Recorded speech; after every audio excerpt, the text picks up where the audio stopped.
Alors maintenant, les amis, on va ouvrir nos jambes un peu plus larges que nos hanches et on va faire pointer les pieds vers les coins du tapis. Un peu plus grand. On vient faire un test, on peut plier les genoux. On inspire, on apporte les mains au ciel. On expire, on plie les coudes. On imagine qu'on vient serrer une feuille de papier dans notre dos. Squeeze, serre fort, serre fort. Inspire, serre fort.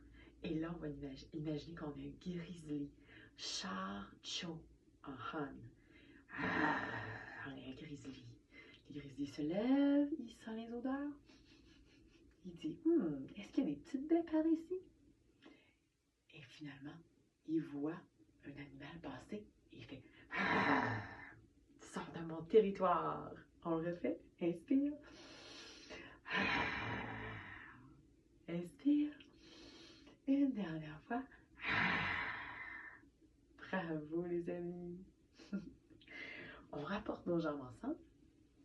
Maintenant, le grizzly voit le corbeau passer dans la forêt au-dessus de sa tête. Le corbeau est très important pour la culture des Trondheim. On l'appelle Tatra. Alors, on va passer une jambe par-dessus l'autre et on va pointer avec notre gros orteil. On va toucher le sol avec le gros orteil. Ensuite, avec tes mains, tu vas venir attraper derrière tes épaules. Si tu es capable, tu peux aussi venir coller tes avant-bras en avant de toi, comme ça. On prend une bonne inspiration, les amis. Et là, on imagine qu'on vole comme un corbeau. On s'envole et on revient à notre nid. Vérifier que nos petits œufs sont toujours là. Ou peut-être que le corbeau apporte la nourriture à ses bébés. On inspire. Et on revient. Cette fois-ci, on va changer de côté. On se redresse. On passe l'autre jambe par-dessus. On touche l'orteil au sol. On pointe du pied. Mais on essaie de se souvenir de faire le contraire, de croiser l'autre bras par-dessus et soit venir attraper derrière les épaules ou de croiser, de faire un X avec nos bras. On inspire.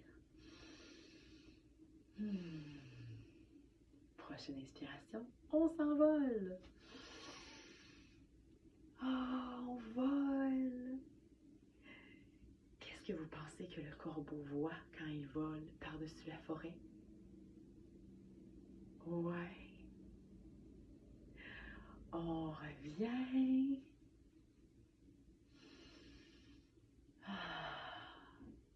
On s'envole à nouveau. Là, le corbeau, il se promène. Il a senti quelque chose. C'est un loup qui a laissé une carcasse. Et les corbeaux aiment manger des choses que les autres animaux laissent. C'est moins de travail pour eux. Vous avez sûrement déjà vu un corbeau qui fouillait dans des poubelles, peut-être. Comme les pélicans. On revient. Inspire.